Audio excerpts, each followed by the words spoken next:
தேவைகள் சந்திக்கப்பட்டது. The Red Sea of difficulty, சிவந்த சமுத்திரத்தை போல் இருக்கிற கடினமான காரியங்களிலே உனக்கு ஒரு மாபெரும் விடுதலை உண்டு, தேவ கிருபை உண்டு.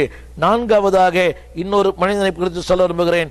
1 ராஜாக்களின் புஸ்தகம் 17ஆம் அதிகாரம் 9ஆம் வசனத்திலே ஒரு மாபெரும் தேவ மனிதனாகிய எலியா, அவன் வாழ்க்கையிலே ஏராளமான பாடுகள், ஏராளமான போராட்டங்கள்.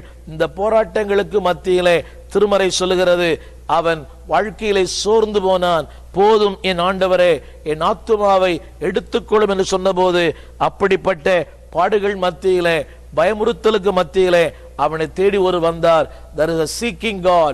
அவனை தேடி வந்த ஒரு கர்த்தர், ஸ்பீக்கிங் காட், அவனோடு பேசின ஒரு கர்த்தர், சப்ளையிங் காட், அவனுடைய தேவைகளை சந்தித்த ஒரு கர்த்தர், சஸ்டெய்னிங் காட், அவனை தூக்கி நிலைநிறுத்தின கர்த்தர். அது மட்டுமல்ல, அவன் வாழ்க்கையிலே அவன் செய்ய வேண்டிய ஒரு மாபெரும் ஊழியத்தை அவனுக்கு ஆண்டவர் அன்றைக்கு தந்தார். அதாவது நான் சொல்ல விரும்புகிற காரியங்கள் என்னவென்றால், உன் வாழ்க்கையில் கடினமான நேரங்களிலே தேவன் உன்னை நடத்துகிற பாதைகள் அற்புதமான பாதைகள்.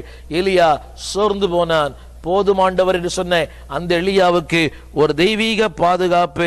அது மட்டுமல்ல, 1 ராஜாக்கள் 19:5 தேவதூதர்கள் அவனை சந்தித்தார்கள். அன்பானவர்களே, அந்த a place of desert, a place of encouragement, அதாவது அந்த வனாந்திர யாத்திரை, அந்த a place of discouragement, சோர்ந்து போன அவனுடைய வாழ்க்கையிலே 1 ராஜாக்கள் புஸ்தகம் 19ஆம் அதிகாரம் 19:9 ஆண்டவர் அவனுக்கு தரிசனமானார், அவனோடு பேசினார். அதே அதிகாரத்தில் 16ஆம் வசனம் சொல்கிறது, அவன் என்னவெல்லாம் செய்ய வேண்டும் படிக்கிறேன், கேளுங்கள். நீ யெகூவை ராஜாவாக அபிஷேகம் பண்ணு, அடுத்து எலிசாவை உன் ஸ்தானத்திலே தீர்க்கதரிசியாக அபிஷேகம் பண்ணு.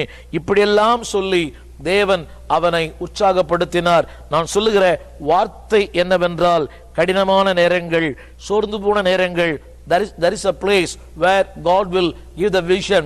There is a place where God will direct you.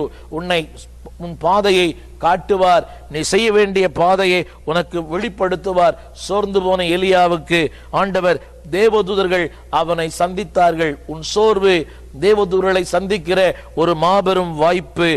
அதாவது அவனுடைய அந்த சோர்வு தேவனால் பராமரிக்கப்படுகிற ஒரு வாய்ப்பு.